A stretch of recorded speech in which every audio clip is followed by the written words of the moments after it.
Hello students, आप सभी का स्वागत गुरु के प्लेटफॉर्म में मैं आशीष अग्रवाल आप सभी योद्धाओं का स्वागत करता हूं। जैसे कि आप लोग जानते हैं कि योद्धा बैच में हम लोग परसेंटेज के चैप्टर में चल रहे हैं, जिसमें पीछे 6 वीडियो आपको मिल चुके हैं। आज ये 7वीं क्लास है आप लोगों के लिए। तो जो भी स्टूडेंट हमारे साथ आज से इस चैनल पर जुड़ रहे हैं, तो मैं उनसे कहूंगा कि इस क्लास को देखने से पहले आप पीछे की 6 क्लासेस जो परसेंटेज के उन्हें जरूर देखें, क्योंकि जब तक आप उनको नहीं देखेंगे तो ये भी क्लास शायद थोड़ा आपको कम समझ में आए। तो उन क्लासेस को अगर आप देखेंगे तो ये क्लास आपको और अच्छे से समझ में आएगी।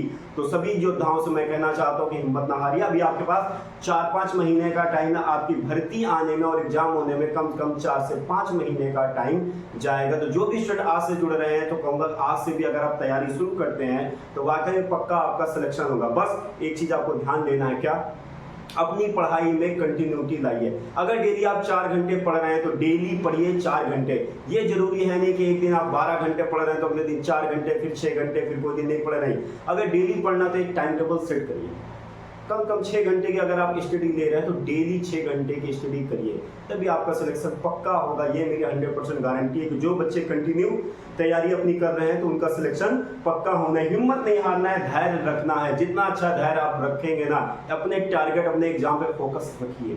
बस हो गया, आप अपने एग्जाम पे फोकस रखिए और अपनी एक तैयारी का कंटिन्यूटी बनाए रखिए कि डेली अगर 6 घंटे आप पढ़ रहे हैं तो 6 घंटे आपको पढ़ना है तो पढ़ना। तो चलते हैं कि आज मैं परसेंटेज में क्या लेकर आया हूं। तो बच्चों, आज मैं 2D और 3D आकृति पर आधारित जो परसेंटेज के प्रश्न बनते हैं, मैं उनको लेकर आया हूं। जो ये बहुत ही इंपॉर्टेंट प्रश्न है और एग्जाम में पूछे जाते हैं। इनका एक्सप्लेन बहुत लंबा होता है, लेकिन शॉर्ट ट्रिक के माध्यम से आप इन्हें एक लाइन में इन सवालों को सॉल्व करेंगे। तो पहले बात करते हैं 2D आकृतियां क्या होती हैं? ऐसी आकृति जिनमें 2 डायमेंशन होते हैं, 2 विमाएं होती हैं, उन्हें क्या कहते हैं? 2D आकृति होती हैं। शायद ये 2D से आप नहीं समझ पाएंगे, फिर भी आप नामों से जान जाएंगे, जैसे आयत, वर्ग, त्रिभुज और वृत्त। ये आपकी क्या है? ये आपकी 2D आकृतियां हैं, यानी 2 डायमेंशन की आकृतियां, यानी 2 विमाओं की आकृतियां हैं जिन पर आधारित प्रश्न बनते हैं। 2D आकृतियों को सीखने के बाद तब हम 3D आकृतियों में जाएंगे। तो पहले आपको ये जानना है कि 2D आकृतियों में कौन कौन से आते हैं। तो 2D में आपके आते हैं कौन कौन? पहला आया आपका आयत, दूसरा वर्ग, तीसरा त्रिभुज और चौथा वृत्त आपका बना। देखिए, इन पर आधारित प्रश्न आते हैं, तो मैं नोट कर दे रहा हूं कि कैसे कैसे प्रश्न भी बनते हैं और बहुत ही इंपॉर्टेंट इनके प्रश्न बनते हैं। तो मैं इसलिए कहूंगा एक एक सवाल पर फोकस करिएगा और मैं एक सवाल का आपको एक्सप्लेन भी बताकर चलूंगा, जिससे आपको इन सवालों की वैल्यू भी मालूम चलेगी। तो बच्चों, ये सवाल प्रश्न ऐसे बनते, कहेगा कि एक आयत की लंबाई में 10% की वृद्धि कर दी गई और चौड़ाई में 20% की वृद्धि कर दी गई, तो उसके क्षेत्रफल में क्या परिवर्तन आएगा? या नेट चेंज एरिया की बात करेगा कि उसके क्षेत्रफल में क्या परिवर्तन आ सकता है। तो मैं इसलिए कहूंगा पहले मैं यहाँ पर शॉर्ट नोट कर दूं, फिर एक एक प्लेटफॉर्म को उठाऊंगा, एक एक 2D आकृतियों को उठाऊंगा और उनसे बनने वाले मैं सवालों से आपको रूबरू कराऊंगा। और इसके बाद जब लास्ट में होगा तो मैं बेहतरीन प्रश्नों की श्रृंखला फिर लेकर आया हूं, जिसमें UP constable, UPSI, SSC CGL 10+2 और MTS के बेहतरीन सवालों की श्रृंखला लेकर आया हूं। तो इसलिए मैं कहूंगा कि लास्ट तक वीडियो को जरूर देखा करिए। पहले मेरा उद्देश्य क्या होता है, पहले मैं बच्चों को सिखा दूं, तब उसके बाद प्रश्नों की श्रृंखला आती है ना, तो आपके लिए अच्छा होता है और मुझे समझाने के लिए भी अच्छा होता है। तो ये आपकी 2D आकृतियां होती हैं। क्यों? क्योंकि इनमें 2 विमाएं हैं। विमा आप क्लास 9th 10th और अगर साइंस के स्टूडेंट हो तो अच्छी तरह से जान रहे होंगे कि विमा यानी 2D आकृतियों में हमेशा क्षेत्रफल होता है। तो यहाँ पर पहला प्रश्न क्या बनता है कि क्षेत्रफल में क्या परिवर्तन होगा। तो आपको नोट करनी है वो शॉर्ट ट्रिक ये है आपकी कि क्षेत्रफल में परिवर्तन का प्रतिशत बराबर ±x ±y ±xy अपान 100। ये आपको नोट करना। और ये आप मेरे इसके पीछे के वीडियो में ये भी आप इस शॉर्ट ट्रिक को देखा होगा, मैंने इसलिए इस शॉर्ट ट्रिक का नाम यूज किया था वहां पे, क्या? रामबाण शॉर्ट ट्रिक है। सच में ये रामबाण शॉर्ट ट्रिक है। क्यों? क्योंकि अभी इसका यूज यहाँ पर हो रहा है, ये आगे भी होगा, इसलिए मैं इसे रामबाण शॉर्ट ट्रिक कहता हूँ। ये बहुत जगह यूज होती है। तो क्षेत्रफल में परिवर्तन x ± y ±xy अपान 100। और ये चीज अब आप लोग धीरे धीरे समझ गए होंगे। जो छठा वीडियो आप लोगों ने देखा होगा वहां पे भी इस शॉर्ट ट्रिक का यूज है। अब आपके दिमाग में आ रहा होगा इसका प्रश्न कैसे बनता है। तो आते हैं एक प्रश्न की ओर। आयत से ही हम उठाते हैं। पहला सवाल आयत से ही लेकर चलते हैं। कहेगा कि एक आयत की लंबाई में 10% की वृद्धि और चौड़ाई में 20% की वृद्धि हो गई तो उसके क्षेत्रफल में कितने प्रतिशत की वृद्धि या कमी होगी। देखो ऐसे प्रश्न आपके एग्जाम में आएंगे, हूबहू ऐसे ही प्रश्न आते हैं। तो आपको ये देखना है कि ऐसे प्रश्नों को सॉल्व कैसे करना है। कहेगा कि एक आयत की लंबाई में 10% की वृद्धि कर दें और चौड़ाई में 20% की वृद्धि कर दें तो उसके क्षेत्रफल में कितने प्रतिशत की वृद्धि या कमी आएगी। तो बच्चों पहले इस सवाल को बहुत आराम से सीखते हैं। मानिए आयत की ये क्या होती है, ये होती है उसकी लंबाई और ये क्या होती है चौड़ाई।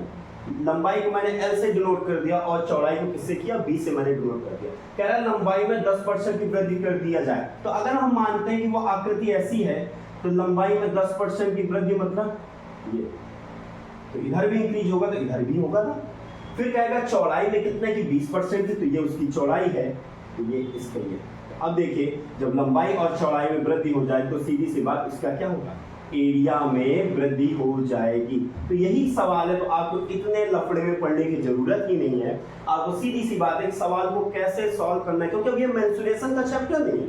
जब हम लोग वहां पर आएंगे तब वहां पर सीखेंगे इन सवालों को कैसे करते हैं। फिर भी मैं इस सवाल का एक शॉर्ट ट्रिक आपके लिए आंखों के सामने ये शॉर्ट ट्रिक है, फिर भी मैं एक्सप्लेन की बात कर दूं कि एक्सप्लेन कैसे करते हैं। मान लिया कि माना लंबाई को क्या माना L और चौड़ाई को बच्चों क्या मानेंगे B।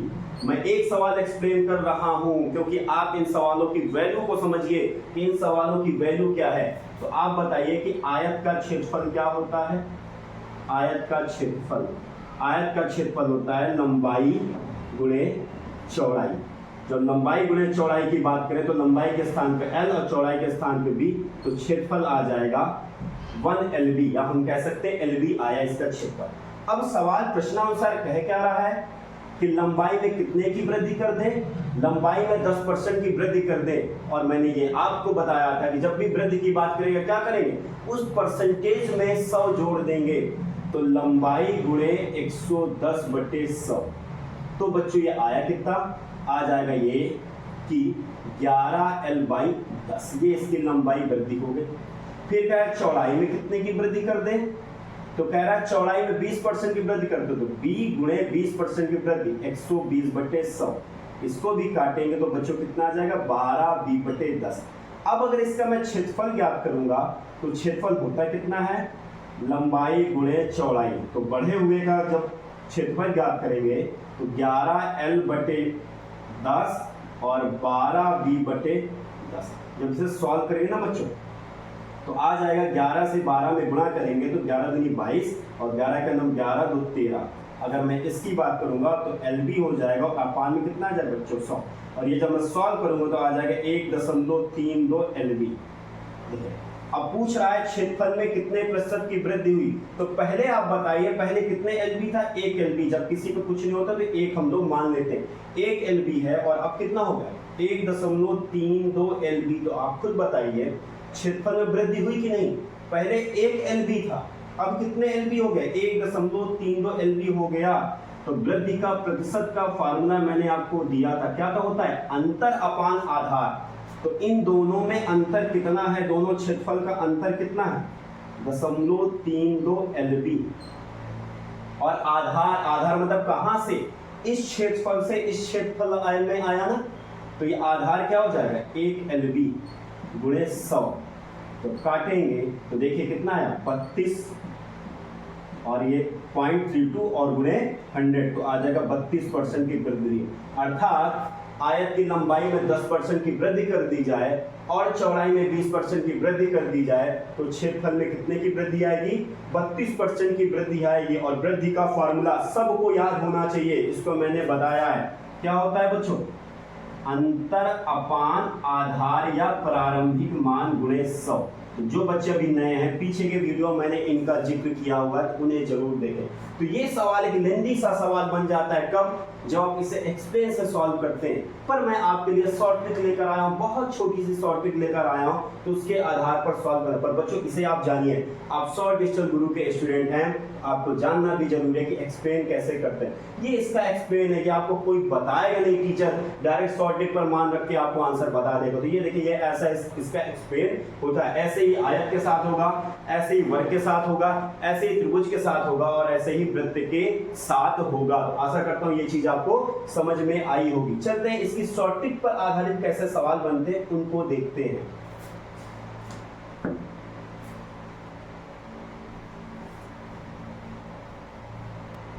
जब इस पर शॉर्ट ट्रिक की बात करें तो शॉर्ट ट्रिक आपके आंखों के सामने क्या कहा? क्षेत्रफल में परिवर्तन का प्रतिशत, क्षेत्रफल में परिवर्तन का प्रतिशत, या इसे हम कह सकते हैं नेट चेंज एरिया। तो जो भी यहाँ परसेंटेज, अब देखिए क्या है formula, plus minus x plus minus y plus minus x y upon 100। अब बच्चों यहाँ पे काम क्या करना है? एक को x मान लेना है, एक को y मान लेना है। अगर वृद्धि की बात करेगा तो यहाँ तो आप क्या लेंगे? प्लस लेंगे। और कमी की बात करेगा तो यहाँ आप क्या लेंगे? माइनस लेंगे। तो देखिए पहला क्या कहा? 10% वृद्धि, इसको हम लोग x मान लेते हैं, यहाँ मैंने 10 रख दिया। 20% की वृद्धि, इसलिए मैंने 20 रख दिया, प्लस 10 गुणे 20/100। जब इन्हें हम लोग सॉल्व करेंगे तो 30 इधर, और ये देखिए जब ये जीरो काटेंगे तो ये 2 आ जाएगा। देखिए कितना है बच्चों? 32% आया। और वही अभी एक्सप्लेन से भी सॉल्व हुआ था, वो भी कितना आया था? 32% आया। देखिए एक्सप्लेन और शॉर्ट ट्रिक में क्या है? शॉर्ट ट्रिक में आपकी 3 लाइन में ये आंसर आ गया और एक्सप्लेन में क्या था? पूरा आधा पेज आपका भर रहा है। इसलिए मैं कहूँगा शॉर्ट ट्रिक पर ध्यान देना, पर एक्सप्लेन भी सीख के चलना है। आशा करता हूँ ये सवाल आपको समझ में आया हो। कुछ नहीं करना, अब यहाँ से क्या मिल गया कि 32%, और आंसर कैसे आ रहा है? प्लस में आ रहा है। तो हम क्या कह सकते हैं कि 32% की वृद्धि हुई है। तो ये क्या होगा कि क्षेत्रफल में कितने की वृद्धि या कमी हुई है? तो आप कह सकते हो 32% की क्षेत्रफल में वृद्धि हुई है।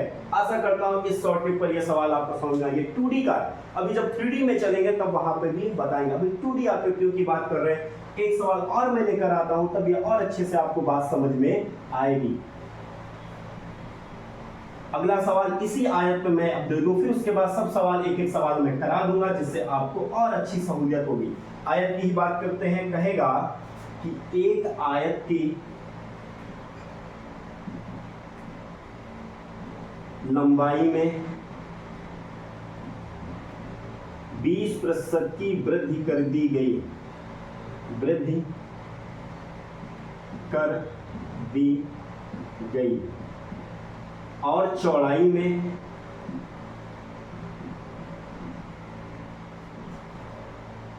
10% की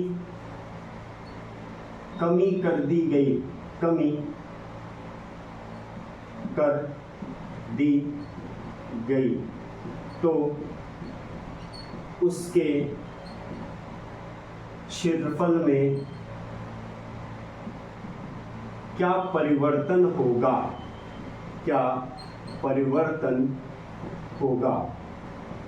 तो देखिए बच्चों, अब आपको यहां वही शॉर्ट ट्रिक यूज करनी जो आपके ऊपर नोट है। देखिए क्या कह रहा है? क्षेत्रफल में परिवर्तन। तो क्षेत्रफल में परिवर्तन, शॉर्ट ट्रिक परिवर्तन का प्रतिशत क्या है बच्चों? Plus minus x plus minus y plus minus x y upon 100। अब आपको मालूम चल गया, जहां वृद्धि की बात करेगा वहां प्लस का यूज करेंगे, जहां कमी की बात करेगा वहां माइनस का यूज करेंगे। तो पहला क्या दे दिया? 20% की वृद्धि, तो पॉजिटिव का 20 रख लेते हैं। फिर क्या कहा? चौड़ाई में 10% की कमी है, माइनस 10, और प्लस और माइनस का गुणा क्या होता है? सदैव माइनस होता है। देखिए बच्चों, ये जब सॉल्व करेंगे तो 20 से 10 जाएगा तो 10, और इधर जब सॉल्व करेंगे तो माइनस का 2 आ जाएगा, 8%। पर यहाँ आंसर देखिए कैसा आ रहा है? आंसर यहाँ धनात्मक आ रहा है, यानी प्लस में आ रहा है। तो हम क्या कहेंगे कि क्षेत्रफल में 8% की वृद्धि होगी। तो आशा करता हूं ये टाइप आपको, आयत को लेकर ये कॉन्सेप्ट आपको समझ में आया होगा। अब एक सवाल लेकर आते हैं वर्ग का, फिर त्रिभुज का, फिर वृत्त का, फिर 3D आकृतियों को, फिर उसके बाद हम लोग चलेंगे कि एग्जाम में कैसे कैसे प्रश्न आपके पूछे जाते हैं। आते हैं कि अगला सवाल वर्ग की बात करेगा, वो वर्ग की भी बात करेगा तो बेहतरीन सवाल लेकर आएगा। और मैं बच्चों कहूंगा कि सच में जो मैं टाइप उठा रहा हूं इन टाइप को जरूर फोकस करके जाना। मैं आपके कांस्टेबल के एग्जाम को देखकर मैं उन सवालों को ला रहा हूं कि कौन से सवाल आपके एग्जामों में उठ सकते हैं। तो इसलिए मैं कहूंगा तैयारी करना इंपॉर्टेंट नहीं है, क्या तैयारी करनी, हमें कितना पढ़ना है और कितना छोड़ना है, ये भी इंपॉर्टेंट बात होती है। एक कॉम्पिटिटर, एक अच्छा कॉम्पिटिटर ये भी जानता है कि उसके एग्जाम में क्या आने वाला है और उसे कितना पढ़ना है और उसका दायरा कितना है। और यही चीज मैं बार बार आपको सिखाना भी चाहता हूं कि आप अपने दायरे को भी जानिए कि आप एक कांस्टेबल के एग्जाम में क्या क्या प्रश्न बन सकते हैं। तो आते हैं वर्ग की बात करेगा। कह दिया कि एक वर्ग की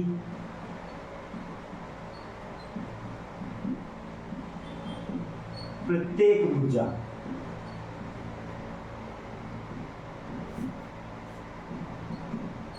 10% की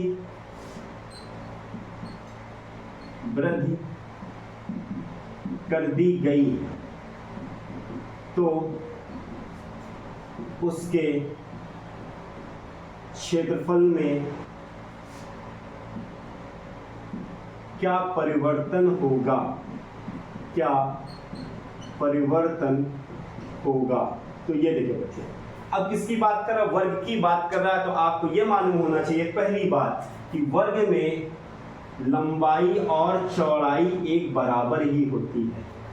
वर्ग में लंबाई और चौड़ाई एक बराबर होती है, अर्थात वो प्रत्येक भुजा की बात कर रहा है।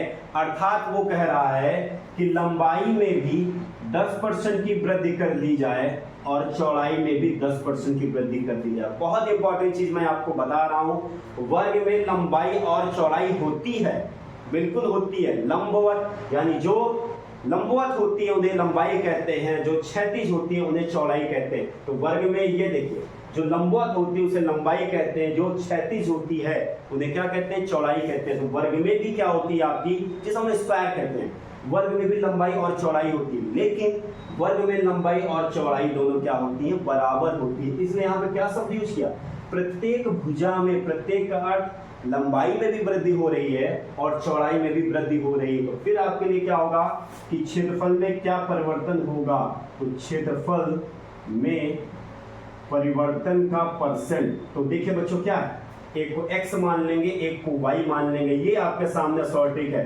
तो +10 प्लस 10 इंटू 10/100। जब इसे सॉल्व करेंगे तो ये 20 आ जाएगा और ये +1 आ जाएगा, अर्थात 1% की क्या होगा, 21% आया। और ये धनात्मक आ रहा है तो क्या लिख सकते हैं बच्चों कि वर्ग की प्रत्येक भुजा में 10% की वृद्धि की जाए तो उसके क्षेत्रफल में कितने % की वृद्धि हो जाएगी, उसके क्षेत्रफल में 21% की वृद्धि हो जाएगी। इस सवाल को आप एक्सप्लेन से भी सॉल्व कर सकते हैं। अर्थात वर्ग की भुजा को हम लोग क्या मानते हैं, वर्ग की भुजा को ए मानते हैं या भुजा मानते हैं। उसमें आप क्या करना है, उसमें आपने 10% इंक्रीज करके फिर उसका क्षेत्रफल ज्ञात करना है। जैसे मैंने आयत में काम किया था वैसे ही आपको यहाँ पे भी काम कर सकते हैं और आंसर नहीं आएगा। पर आपको एग्जाम में फाइटर बनना है तो आपके लिए शॉर्ट ट्रिक को ध्यान में देना है। तो शॉर्ट ट्रिक के लिए आप ये चीजों को यूज करेंगे और आंसर आ जाएगा 21% की वृद्धि। चलते हैं अगले सवाल पर कि अगला सवाल आपका क्या है। अगला सवाल जब भी बात करेंगे कि त्रिभुज में आ जाएगा तो कहेगा कि किसी त्रिभुज में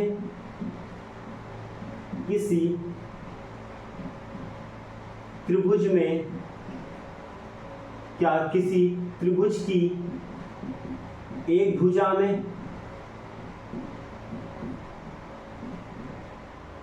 20% की वृद्धि तथा दूसरी भुजा पर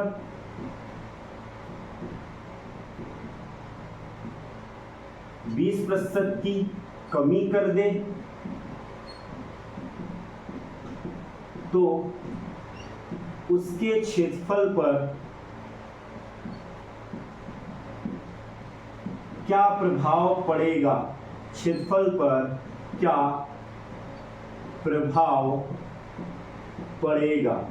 अब देखिए, अब बच्चों त्रिभुज में 3 भुजाएं होती हैं, 3 भुजाओं में 2 भुजाओं में चेंजिंग कर सकता है, और जब भी त्रिभुज की 2 भुजाओं में चेंजिंग होगी ना तो तीसरा ऑटोमेटिक चेंज हो जाएगा, क्योंकि ये 2D आकृतियां इसलिए 2 की ही बात करेगा।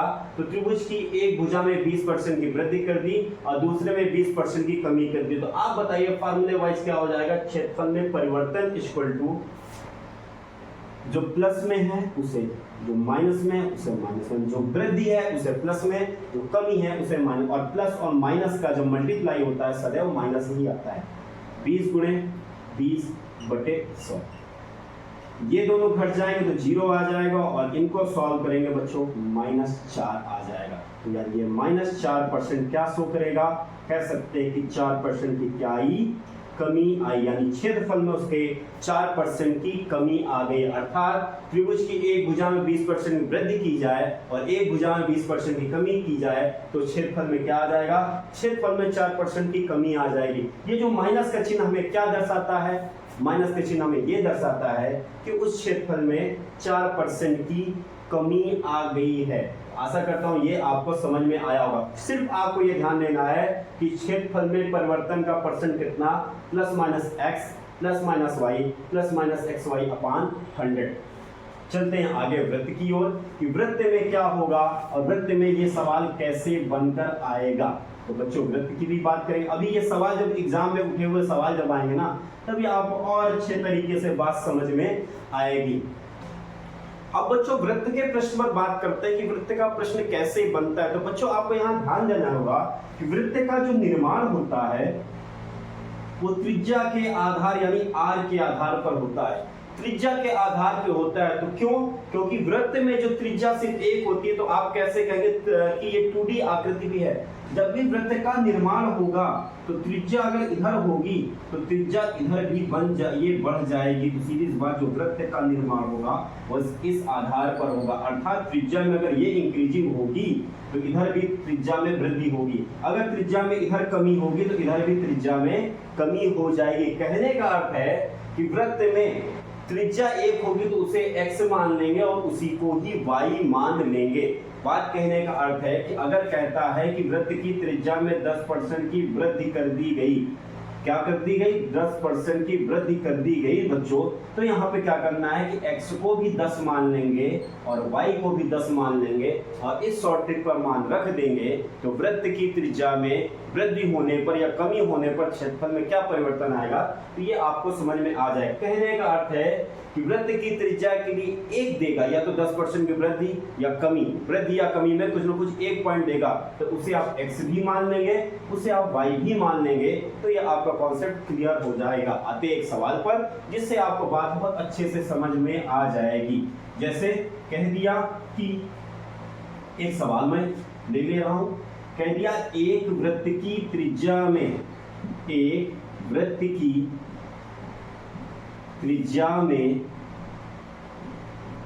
20% की वृद्धि कर दी जाए, 20% की वृद्धि कर दी जाए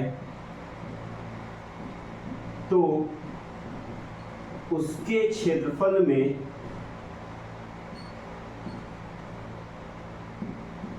कितने प्रतिशत की वृद्धि होगी, कितने प्रतिशत वृद्धि होगी, वृद्धि होगी।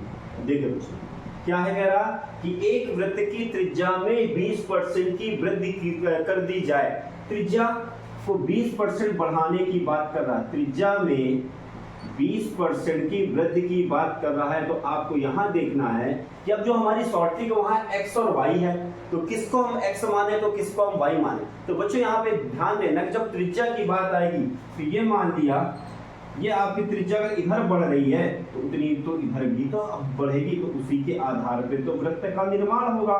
जब वृत्त का निर्माण होगा, अगर इधर त्रिज्या इंक्रीज करे उधर इंक्रीज कर रही है, तो मेरे कहने का अर्थ है कि x और y दोनों को आप 20% मान के चलेंगे। अर्थात कहने का तात्पर्य है कि x equal to y equal to 20% वृद्धि, यानी x के भी स्थान पर 20 पुट करेंगे और y के स्थान पर भी 20 पुट करेंगे। अगर ये कमी होता तब भी यही करते, ये वृद्धि के, ऐसा नहीं कि वृद्धि है तो मैं ऐसा कर रहा हूँ, कमी होगी कुछ और अलग होगा। यानी त्रिज्या जब वृत्त में बात आएगी और वृत्त में त्रिज्या होगी तो त्रिज्या को ही x मान लेंगे, त्रिज्या को ही y मान लेंगे। तो अर्थात क्षेत्रफल जो आएगा, क्षेत्रफल में परिवर्तन अभी से सॉल्व करना है, तो क्षेत्रफल में परिवर्तन percent equal to plus minus x plus minus y plus minus x y upon 100। Use करेंगे 20 प्लस 20, ये भी 20 गुणे 20 बटे 100।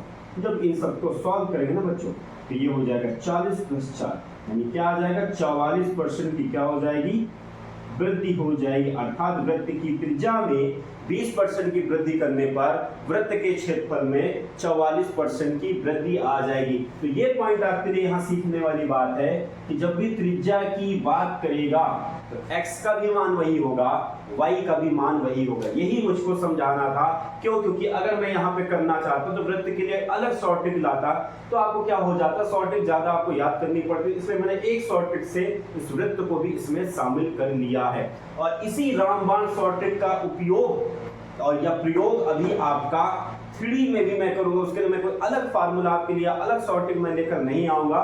तो ये आपकी 2D आकृतियां थी जिसमें हम लोगों ने आयत को सीखा, वृत्त को, वर्ग को सीखा, त्रिभुज को सीखा और वृत्त को भी सीखा। आशा करता हूं कि ये आपको कॉन्सेप्ट समझ में आया होगा कि 2D आकृतियां होंगी और एक बार वृद्धि या एक बार कमी या एक बार वृद्धि या एक बार कमी या दोनों बार वृद्धि या दोनों बार कमी, इस तरह की चीजें होंगी। तो नेट चेंज, एरिया या कुल परिवर्तन, ये अभी शॉर्टकट आपको पीछे छठे वीडियो में भी था और आज ये भी यूज हो रहा है, इसलिए मैं इसे रामबाण शॉर्टकट कहता हूं। चलते हैं अगले की 3D आकृतियों में क्या क्या होता है। तो आगे चलते हैं कि 3D आकृति में क्या यूज करना है। तो बच्चों देखिए ये आपकी 3D आकृतियां हैं। 3D आकृति क्या होती है, जिनमें 3 डायमेंशन होते हैं, यानी 3 विमा की आकृतियां होती है। उनमें क्या होता है, आपका घनाभ होता है, घन होता है, बेलन होता है, शंकु होता है और गोला होता है। जैसे उसमें आपका क्षेत्रफल होता है, इसमें आपका क्या होता है बच्चों, आयतन होता है। जैसे 2D आकृतियों में आपका एरिया होता है, वैसे इनमें क्या होता है, इनमें वॉल्यूम होता है, आयतन होता है। जब मैं मेंसुरेशन के चैप्टर में चलूंगा तो और अच्छे से इन्हें एक्सप्लेन करके आपको समझाऊंगा। बस अभी आपको ये ध्यान देना है कि 3D आकृतियों में क्या होता है, 3 डायमेंशन होते हैं, 3 विमा होती है। जैसे यहाँ मैं घनाभ की बात करता हूँ, जब मैं घनाभ की बात करूंगा तो घनाभ में यहाँ क्या क्या आपको मिलेगा, लंबाई मिलेगी, चौड़ाई मिलेगी और ऊंचाई मिलेगी। ये 3 चीजें आपको मिलेगी, यानी लेंथ, विड्थ और ऊंचाई आपको मिलेगी। 3 चीजें आपको मिलेगी घनाभ में।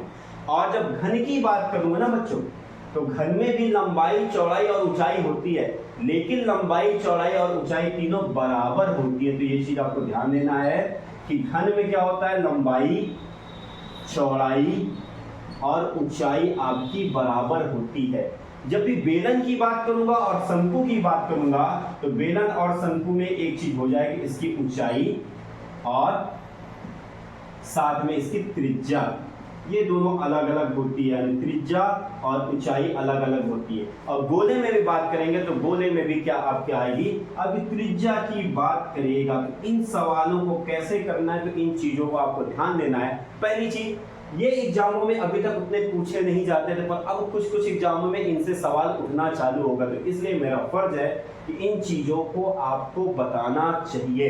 देखिए जब भी बात करेंगे घनाभ की, तो घनाभ में लंबाई, चौड़ाई और ऊंचाई में वृद्धि या कमी आपको अलग अलग दे देगा। कैसे, एक एक सवाल मैं बोलता जा रहा हूं, आप समझिएगा, फिर एक दो सवाल मैं सॉल्व करा के आपको चीजें मैं खत्म करूंगा। घनाभ की बात करेगा, कहेगा कि लंबाई में 10% की वृद्धि कर दी गई, चौड़ाई में 20% की वृद्धि कर दी गई, हो सकता है ऊंचाई में कहते हैं 10% की कमी कर दी गई, यानी सबकी अलग अलग वैल्यू दे देगा। पर जब घन की बात करेगा तो घन में क्या है, लंबाई, चौड़ाई और ऊंचाई, तो इनके लिए एक शब्द यहाँ पे यूज कर देता है भुजा। सिर्फ भुजा की बात करेगा। जैसे वर्ग में एक भुजा की बात करता है वैसे ही घन में भी बात करेगा और कह देगा कि एक घन की भुजा में 10% की वृद्धि कर दी गई। तो अब आपको इतना अंडरस्टूड होना पड़ेगा कि भुजा की बात कर रहा है तो अर्थात लंबाई में भी वृद्धि कर रहा है, चौड़ाई में भी वृद्धि कर रहा है और ऊंचाई में भी वृद्धि कर रहा है। मैं एक घनाभ के लिए बात कर रहा हूँ, मैं घन के लिए बात करूं। घनाभ में जब भी बात करेगा तो लंबाई, चौड़ाई और ऊंचाई का अलग अलग मान देगा। ये कॉन्सेप्ट एकदम बिल्कुल क्लियर चीज है, समझ लीजिए। छोटा सा पॉइंट है, गलत मत करके आइएगा। जब भी घनाभ की बात करेगा तो लंबाई, चौड़ाई और ऊंचाई का मान देगा आपको, और जब घन की बात करेगा तो वहां से भुजा की बात करेगा। जब भुजा की बात करेगा कहेगा कि घन की भुजा में 10% की वृद्धि कर दी गई। तो अब यहाँ आपको इतना सोचना पड़ेगा, इतना कि घन में लंबाई, चौड़ाई, ऊंचाई बराबर होती है, अर्थात वो लंबाई में भी वृद्धि कर रहा है, चौड़ाई में भी वृद्धि कर रहा है और ऊंचाई में भी वृद्धि कर रहा है। बेलन और शंकु की मैं बात कर लूं। बेलन और शंकु में दो मेन चीज होती है, ऊंचाई और त्रिज्या। ऊंचाई और त्रिज्या का अलग अलग मान देगा, कहेगा ऊंचाई में 10% की वृद्धि कर दी गई और त्रिज्या में 10% की कमी कर दी गई। पर यहाँ पे आपको मानना क्या होगा बच्चों, ऊंचाई तो एक बार होगी पर त्रिज्या आपकी 2 बार होगी। ये आपको ध्यान देना पड़ेगा। ऐसा कैसे, वो भी मैं आपको समझा दे रहा हूं। क्यों? क्योंकि अगर ये त्रिज्या इधर इंक्रीज कर रही तो त्रिज्या उधर भी तो बढ़ रही है। बेलन में त्रिज्या इधर बढ़ेगी तो त्रिज्या उधर भी तो बढ़ेगी, लेकिन जो ऊंचाई होगी वो एक होगी, पर त्रिज्या यहाँ 2 एंगल में होगी। तो जब भी होगा, तो जब 3D की बात करेगा तो एक x मानेंगे, एक y मानेंगे, एक z मानेंगे। तो यहाँ पे x लंबाई को मान लीजिएगा और यहाँ पे चौड़ाई को y मान लीजिएगा और ऊंचाई को z मान लीजिएगा। जब घन की बात करेगा तो घन में क्या होगा, x y z तीनों बराबर हो जाएंगे। पर जब बेलन और शंकु की बात करेगा तो ऊंचाई को x मान लेना और y और z दोनों बराबर हो जाएंगे, दोनों क्या मान लेंगे, y और z मान लेंगे। लेकिन जब गोले की बात करेगा तो गोले में भी जब त्रिज्या होगी ना वो 3 आधारित होगी। त्रिज्या क्या होगी, वो आपकी 3 आधार पर होगी। तो यहाँ पर बात क्या करेंगे, जब भी गोले की बात करेगा तो एक को x मान लेंगे, एक को y मान लेंगे, एक को z मान लेंगे। इन चीजों को थोड़ा जब डीपली आप सोचेंगे तब समझ में आएगा, क्योंकि गोले का निर्माण 3 विमा के आधार पर होगी। तो एक विमा को x मान लेंगे, एक विमा को y मान लेंगे और एक विमा को z मान लेंगे। इन चीजों को आपको समझना है। आजकल इनका थोड़ा सा आ जाता है, क्योंकि कोई सवाल आ जाते नहीं तो हमेशा ये भी परसेंटेज से आएंगे, प्रश्न आपके 2D आकृतियों से आएंगे। तो अब इन सवालों को कैसे करना है और एग्जाम में सवाल कैसे आएंगे, तो इनको भी आप सॉल्व करने का ढंग सीखते हैं। तो चलते हैं सवालों की ओर, तब शायद आपको ज्यादा अच्छे से बात समझ में आएगी। तो बात करते हैं पहले एक सवाल घनाभ से ही लेकर मैं बात करूं कि घनाभ से कैसा सवाल बनता है। आएगा बच्चों कैसे, कहेगा कि एक प्रश्न मैं लेकर आता हूं, कहेगा कि एक घनाभ की लंबाई में 10% की वृद्धि, चौड़ाई में 20% की वृद्धि और ऊंचाई में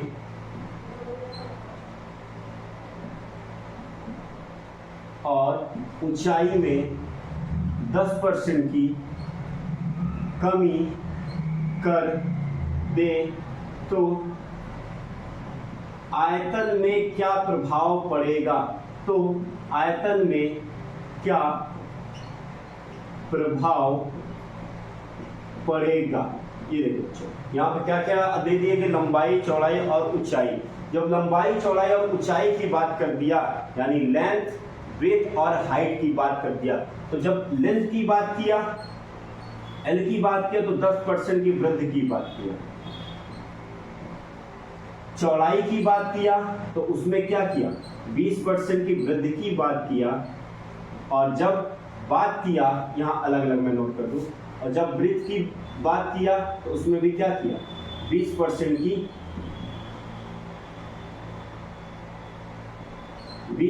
की वृद्धि की बात किया।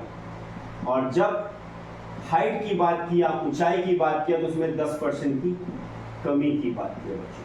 अब देखिए यहाँ पर इसको x मान लीजिए, इसको y मान लीजिए, इसको z मान लीजिए। तो पहला काम क्या करना है बच्चों, इन दोनों को, वही आपके दो वाले फार्मूले से इन दोनों को पहले सॉल्व कर लीजिए, और जब इन दोनों को सॉल्व करेंगे तब फिर तीसरा इसको सॉल्व करेंगे, तो आपको एक ही शॉर्ट ट्रिक से दोनों काम हो जाए। कैसे? जैसे वही आपका फार्मूला कौन वाला, x plus minus x plus minus y plus minus x y upon 100। तो पहले इनको दोनों को सॉल्व कर लीजिए, तब इसके बाद इनको सॉल्व करेंगे तो आपके लिए ये तीनों के फार्मूले का एक साथ यूज हो जाएगा। जब यूज करेंगे तो यहाँ पे देखिए क्या क्या बच्चों आ जाएगा, 10 प्लस 20 प्लस 10 गुणे 20/100। जब इन्हें यूज करेंगे तो अभी आपके जुबान में भी आ गया होगा, 10 और ये 20 जोड़ेंगे कितना आ जाएगा 30, और यहाँ का 2 32% की क्या हुई, वृद्धि हुई, पॉजिटिव। अब देखिए, अब 32% और ये एक 10%, अब इन दोनों का यूज कर सकते हैं, ये 10% कमी, इन दोनों को फिर से यूज करेंगे तो इसी फार्मूले का यूज होगा। तो देखिए अब क्या करेंगे, 32% माइनस 10%, क्योंकि ये कमी शो कर रहा है, और माइनस और प्लस का माइनस होता है। जब इस सॉल्व करेंगे ना बच्चों, तो 32 से 10 जाएगा तो 22, और इसको सॉल्व करेंगे तो ये आ जाएगा -3.2।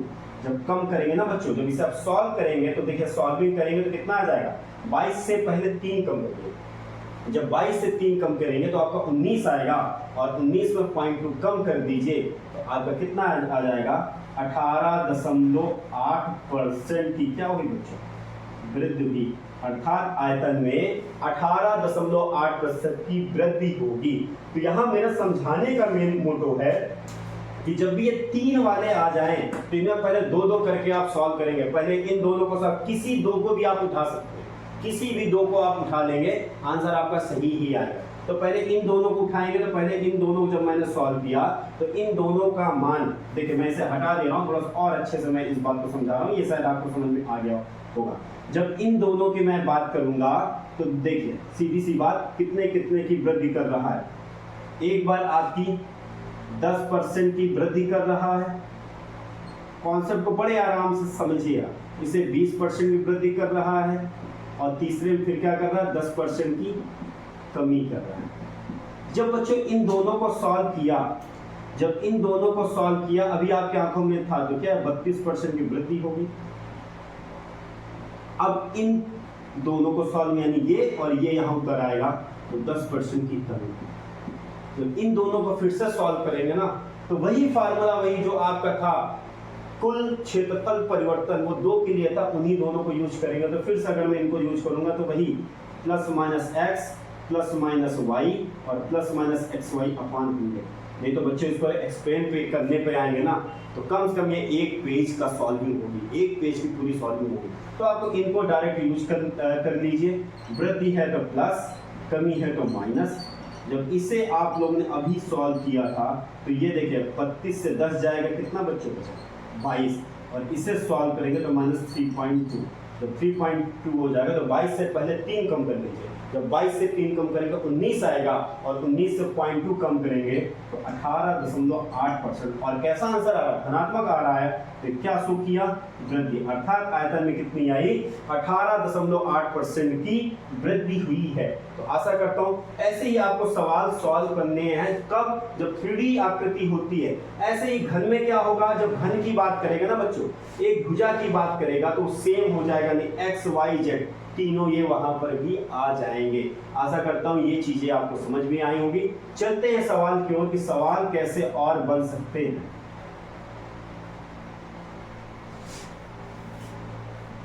अब बच्चों जब यहां पे बात करेंगे घन की, जब घन पे बात करेंगे तो घन का भी एक सवाल उठा लेते हैं, एक बेलन का भी, एक गोले का भी, तब आपको बात समझ में आएगी। क्वेश्चन की बात करूंगा, कहेगा एक घन की भुजा में, एक घन की भुजा में 10% की वृद्धि कर दी जाए, वृद्धि कर दे तो आयतन में कितने की वृद्धि होगी, कितने प्रतिशत की वृद्धि होगी। देखिए बच्चों, घन की बात कर रहा है तो घन में आपको मालूम होना चाहिए, घन में क्या होता है, लंबाई चौड़ाई और ऊंचाई, लंबाई चौड़ाई और ऊंचाई तीनों एक बराबर होती है, यानी कह रहा है 10% की वृद्धि। तो इस मान को कितनी बार यूज करना है? 10 बार है। 10%, 10%, 10%। और तीनों में क्या है? तीनों में वृद्धि है। तो पहले इन दोनों को सॉल्व कर लीजिए, फिर इन दोनों का जो मान है तो इन दोनों को सॉल्व कर। जब इन दोनों को सॉल्व करेंगे ना बच्चों, तो 10 + 10, 10 × 10/100, जब इन्हें सॉल्व करेंगे तो ये आ जाएगा 21%।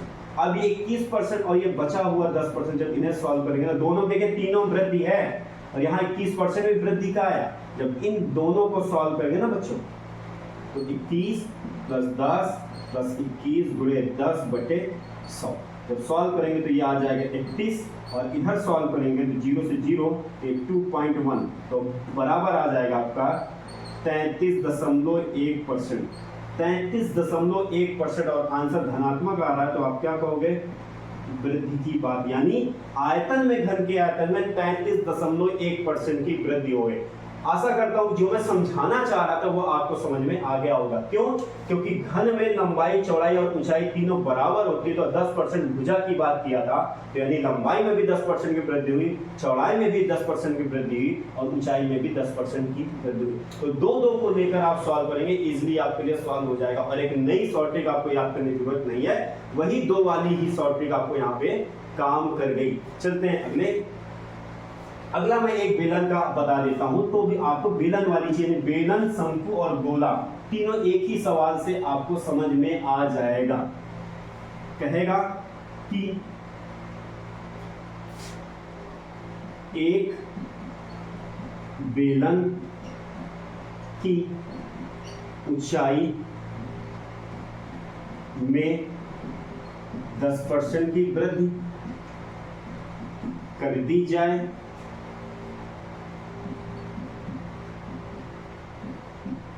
और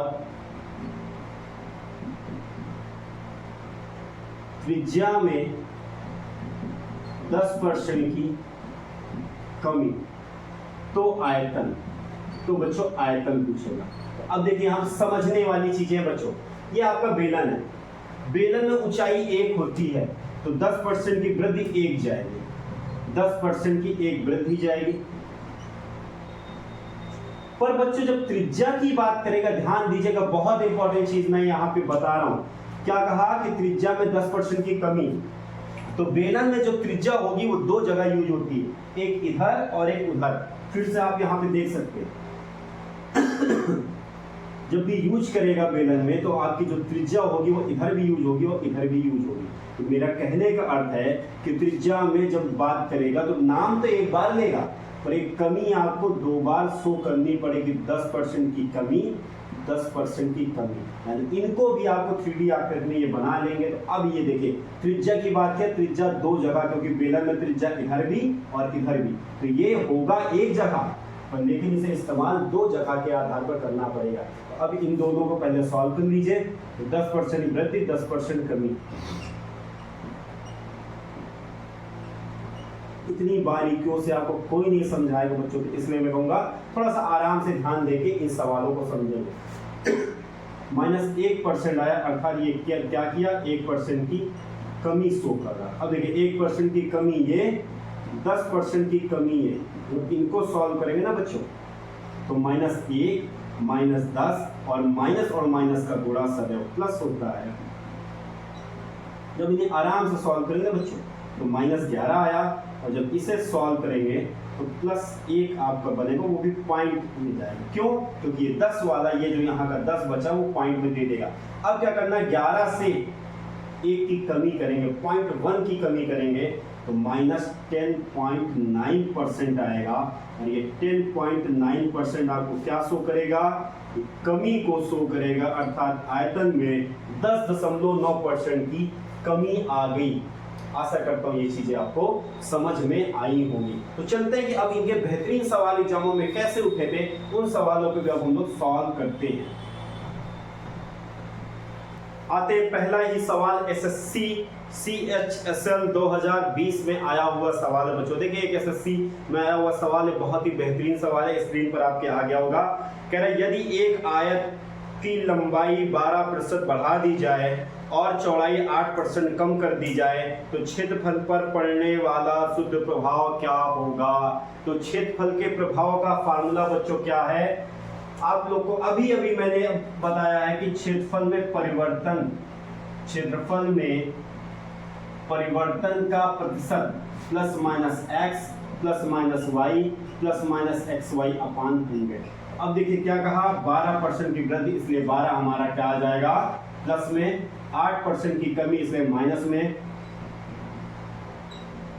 अब बच्चों ये देखिए 12 से 8 जाएगा तो कितना बचेगा 4, और ये 12 अट्ठे 96 हो जाएगा, 96/100। जब ये सॉल्व करेंगे ना बच्चों, देखिए 4 में से 2, देखिए 2 जीरो है तो 0.96 आ जाए, 0.96, यानी आपको 4 से 0.96 लेस करना है बच्चों। तो आप खुद बताइए आंसर कितना आ जाएगा, आंसर आ जाएगा 3.04%, और ये पॉजिटिव आएगा तो हम क्या कह सकते हैं, वृद्धि हुई है। देखिए आप घटा के आप देख लीजिएगा, मुझको ये है कि मेरी कैलकुलेशन अच्छी है तो जब मैं इसको अपने से सॉल्व कर लिया तो 3.04 आएगा। तो आप बताइए कौन सा है, ऑप्शन नंबर सी है, कह रहा है 3.04% की वृद्धि हुई है। तो देखिए एक छोटा सा सवाल था, शॉर्टेज पर बेस हुआ, 3 लाइन पे ये आंसर आ गया। चलते हैं अगले सवाल की ओर कि अगला सवाल क्या है।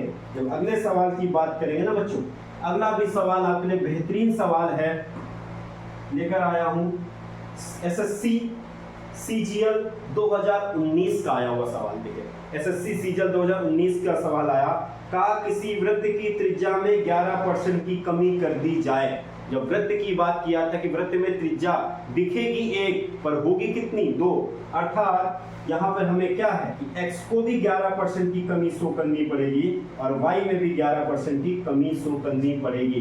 तो हमने कहा था ना x और y सेम होगा और दोनों में 11% की कमी को शो करना पड़ेगा। तो क्षेत्रफल में नेट चेंज क्या होता है बच्चों, plus minus x plus minus y plus minus x into y upon 100, -11 minus minus का इंटू होगा प्लस। जब इन्हें सॉल्व करूंगा तो माइनस 22 आ जाएगा और ये सॉल्व करूंगा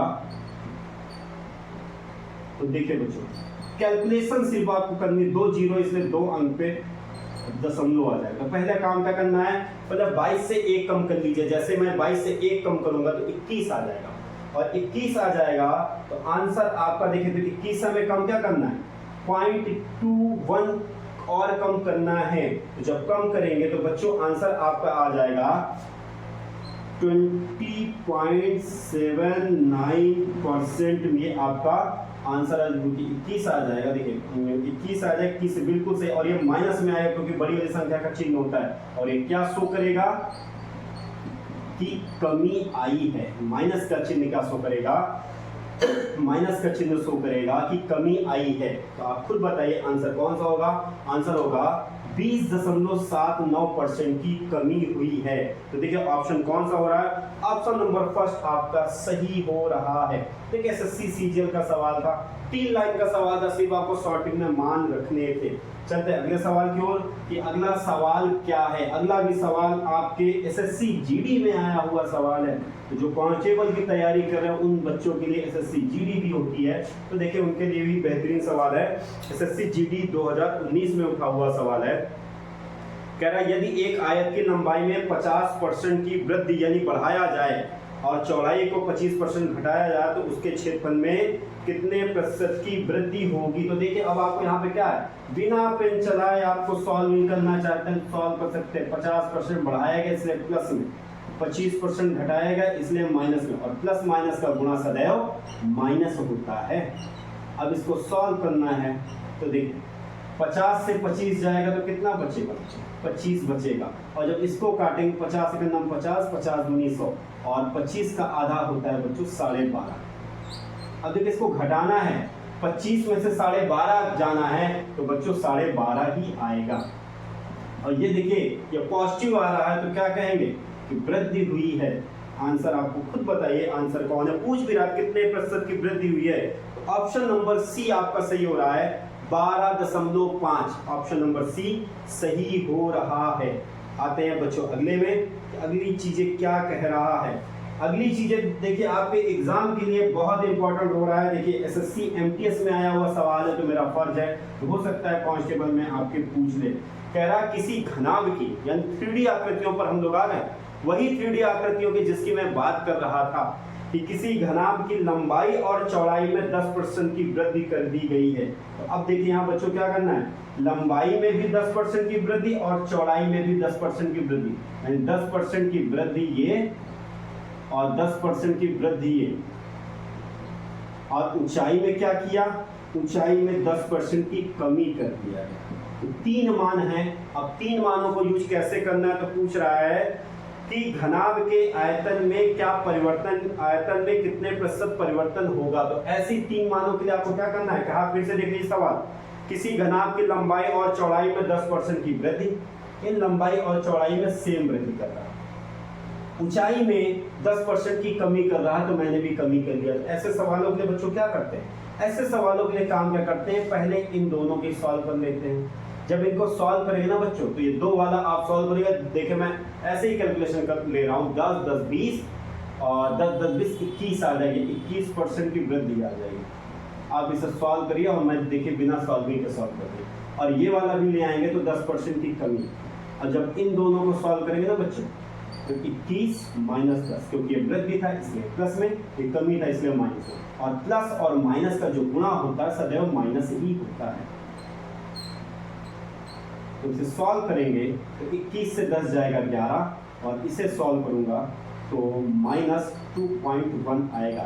जब इसे सॉल्व करूंगा तो 11 से 2 जाएगा तो कितना आएगा बच्चों, 9, और 9 में से पॉइंट यानी 9 से मैं 0.1 अगर मैं कम करता हूँ, 9 में से मैं 0.1 कम करता हूँ, मेरे 8.9 आएगा ये आंसर। 8.9% में क्या आएगा बच्चों, वृद्धि आएगी। क्यों, क्योंकि आंसर पॉजिटिव आ रहा है तो वृद्धि आएगा। तो आप खुद बताइए ऑप्शन कौन सा सही है, ऑप्शन नंबर 2 सही है, बी 8.9% क्या करेगा, वृद्धि करेगा, इंक्रीज करेगा। तो देखिए इस तरह के जब 3 वैल्यू आएंगे तो उनको भी आप इजीली यूज कर सकते हैं, कुछ मैं अलग नहीं कर रहा हूँ।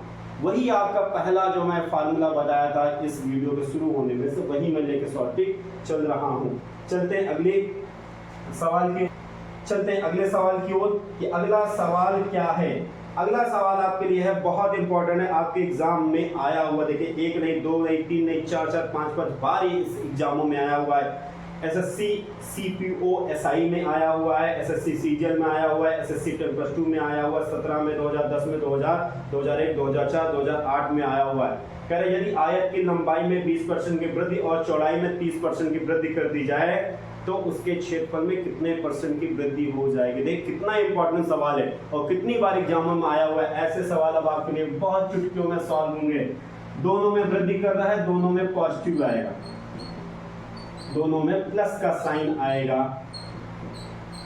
जब इसे मैं सॉल्व करूंगा तो 30 20 50 और ये बच्चों सॉल्व होगा तो 3 दूनी 6 आ जाएगा। कितना बच्चों, 56% की वृद्धि। क्यों, क्योंकि आंसर धनात्मक आ रहा है, प्लस में आ रहा है, तो 56% की वृद्धि हुई। तो ऑप्शन नंबर सी सही होगा। देखिए कितना महत्वपूर्ण सवाल था और 3 लाइन में आपने सॉल्व कर लिया है। चलते हैं अगले सवाल की ओर, बिना टाइम वेस्ट करे अगले सवाल की ओर चलते हैं।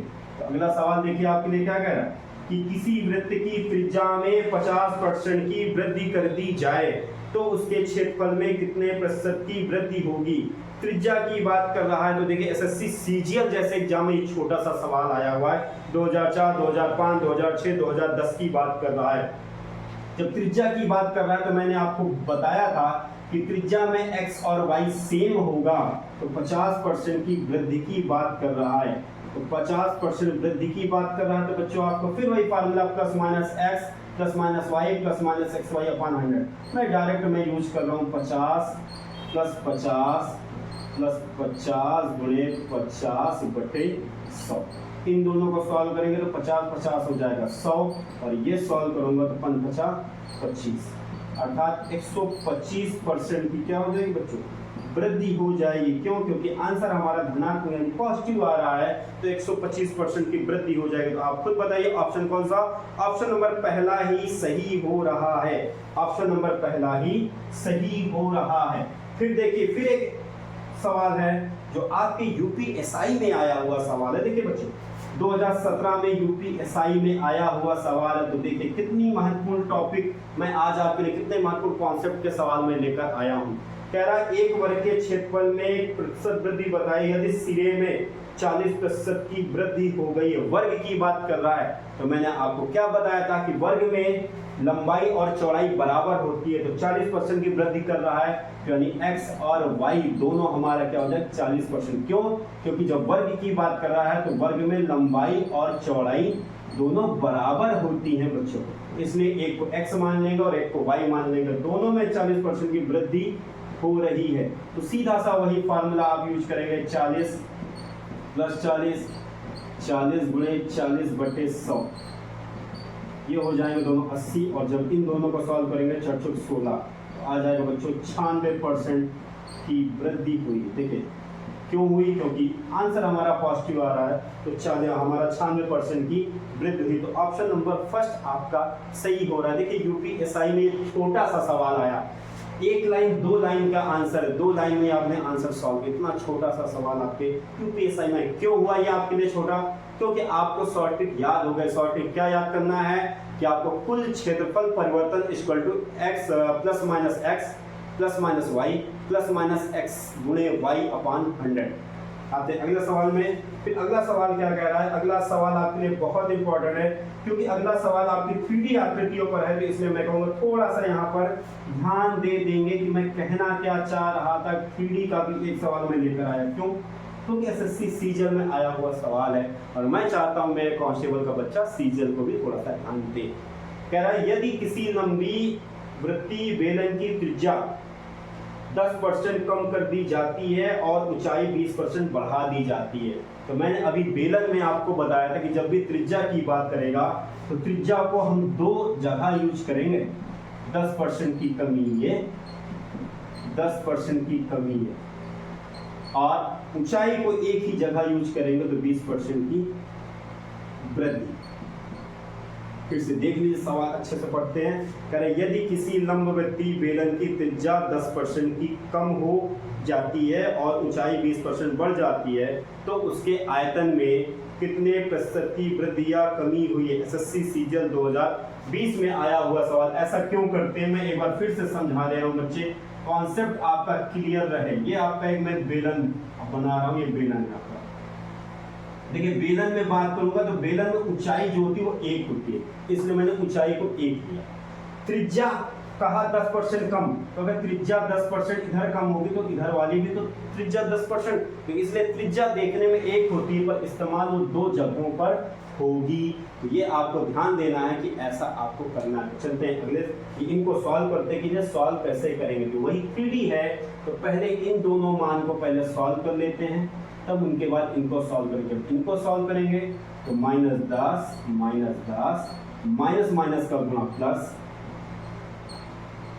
जब इन्हें सॉल्व करूंगा 10 और 10 -20 और +1, तो ये आपका आ जाएगा -19।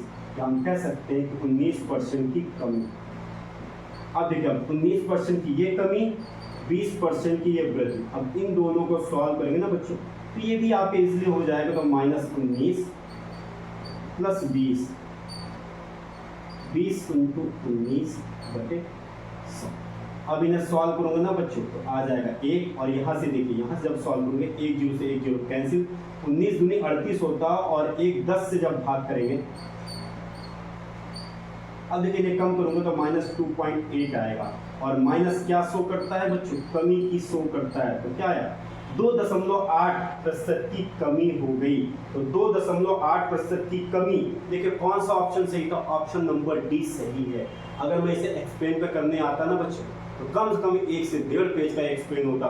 मैंने आपको एक ही शॉर्ट ट्रिक से पूरा 2D और 3D सॉल्व कराना सिखा दिया। देख लीजिए कहीं पे गलती भी नहीं। ऑप्शन नंबर आपका कौन सा सही हो रहा है? ऑप्शन नंबर डी सही हो रहा है। 2.8 की कमी। तो यहाँ पे देखना है, जैसे बच्चों ये देखिए माइनस आ रहा था इसलिए कमी, यहाँ प्लस आता तो क्या हो जाती? वृद्धि होती। तो जल्दीबाजी में कंफ्यूजन नहीं होंगे। क्यों? क्योंकि पहला भी ऑप्शन देखिए 2.8% है, और ऑप्शन फोर्थ भी देखिए क्या है 2.8 पर, यहाँ क्या है? कमी है। तो इस चीजों को ध्यान देंगे। देखिए एसएससी सीजल 2020 में आया था। तो ये देखिए आज का कॉन्सेप्ट 2D और 3D में प्रतिशत से बनने वाले सवालों की मैं श्रृंखला लेकर आया था, और महत्वपूर्ण प्रश्नों की श्रृंखला लेकर आया था, और ये आपके लिए बहुत जरूरी है इन चीजों को सीखना। आज के लिए बस इतना ही, मिलते हैं कल के वीडियो में प्रतिशत के और अच्छे कॉन्सेप्ट और अच्छे टाइप के जो सवाल बनते हैं उन्हें लेकर। आज के लिए बस इतना ही। जय हिंद, जय भारत।